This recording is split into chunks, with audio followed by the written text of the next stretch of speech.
You ask Tiger to solve. This deals with linear equations with one unknown.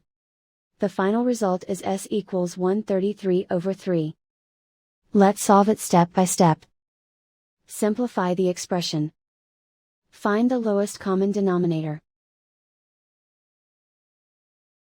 Multiply the denominators. Multiply the numerators.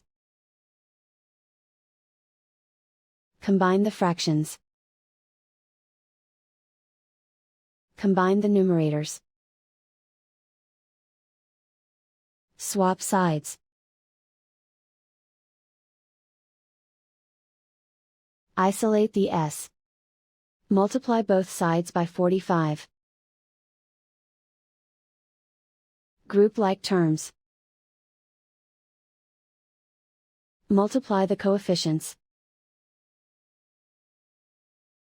Simplify the fraction. Multiply the fractions.